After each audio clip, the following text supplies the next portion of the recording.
Microsoft founder Bill Gates has shown his support for a machine that turns raw sewage into clean drinking water in minutes by gulping from a glass of recently purified poo.The Omniprocessor, being tested in Senegal, is an enormous sewage processing machine that turns raw slurry into clean drinking water. Electricity and ash.Sewage travels up a conveyor belt, into some large drying tubes. There the sludge is boiled and the water vapor is siphoned off to be condensed back into pure water. The dry solids are then fed into a burner to create ash, producing electricity in the process.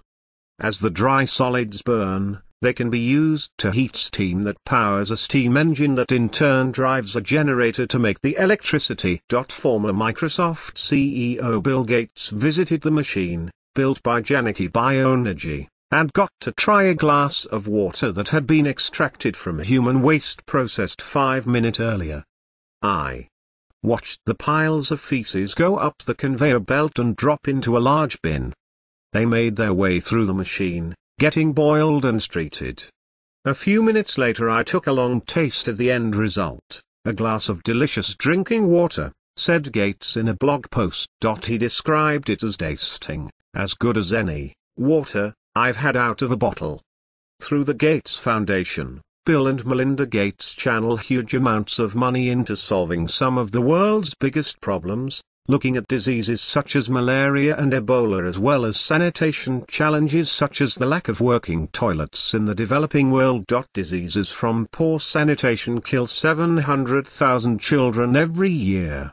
If we can develop safe, affordable ways to get rid of human waste, we can prevent many of those deaths and help more children grow up healthy.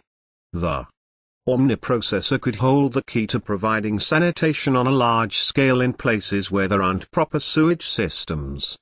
It is a safe repository for human waste as it's completely self-contained and doesn't generate any toxic byproducts that could re-enter the water supply. The machine also generates enough energy from burning the dry waste to power itself with electricity to spare. The next generation version of the machine will be able to handle waste from 100,000 people, and produce up to 86,000 litres of drinking water per day, as well as 250 kW of electricity.